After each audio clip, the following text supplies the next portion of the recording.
Hello everybody, my name is James, hope you're doing well and welcome back to another video, and today we're going to be talking more about Mercedes and Red Bull engines. If you enjoyed the video, make sure to leave a like and subscribe for more Formula 1 content. Also make sure to follow me on X and Instagram at James's Pit Lane. I'll leave links in the description, but let's jump straight into the video. So let's start with Red Bull, and as we know, they're creating their own power units from the 2026 season, and Red Bull have teamed up with Ford to produce its own in-house engines. Now, this is the first time Red Bull is creating its own power unit, and of course this has been worked on for a very long time. It's still brand new to them though, and it's going to be interesting to see how Red Bull's engines perform next year. And now Max Verstappen's manager, Raymond Vermeulen, has revealed that the driver's personal team has been hearing good things about the Red Bull Ford engine, with Vermeulen telling the Dutch edition of Racing News 365, as quoted by Planet F1, "What's the reference for next year? Nobody knows. So it will be very clear in the first few races how things are panning out.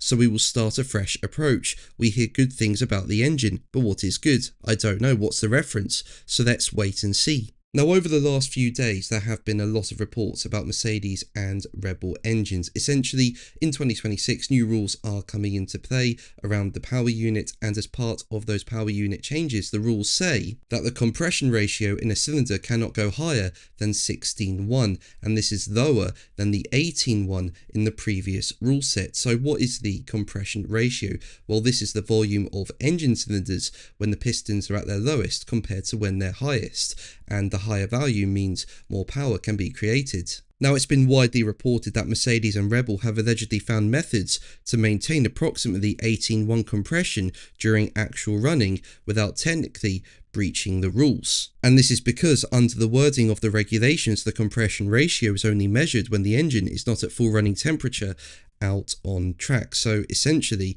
this is one of the many regulations where compliance is verified when the car is stationary in the garage. And the race say there has been hype that the start of the year could be overshadowed by a protest lodged against Mercedes and even Red Bull at the season opening Australian Grand Prix. And the race has also reported some of the potential gains that could be found, with the race saying Ferrari, Audi, Aston Martin, Honda clearly feel that the issue is a significant one, which is why it's understood they have written a joint letter to the FIA asking for answers over some of the key aspects of what is going on.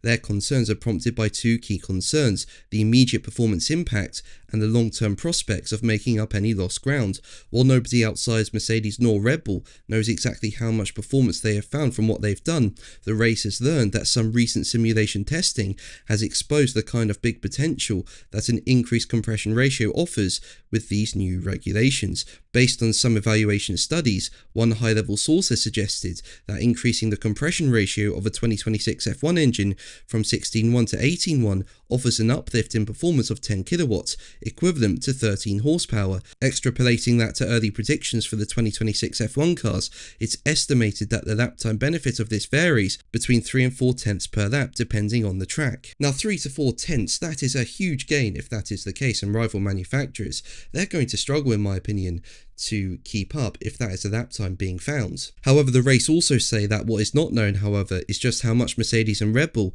have managed to raise the running compression limit over 16:1 and how close they can get to 18:1 of the previous rule set that was near the limit where you want to be before problems like engine knocking becomes an extra headache. So have they done it perfectly and managed to unleash that full 10 kilowatts on offer, or have they just found a fraction of it? So yeah, the answer is we will not know until the season starts next year, but it's going to be very interesting to see how Mercedes and Red Bull powered cars do in 2026. But that's going to be the video from me today. Thank you ever so much for watching. Make sure to like and subscribe for more videos, and until the next one, take care.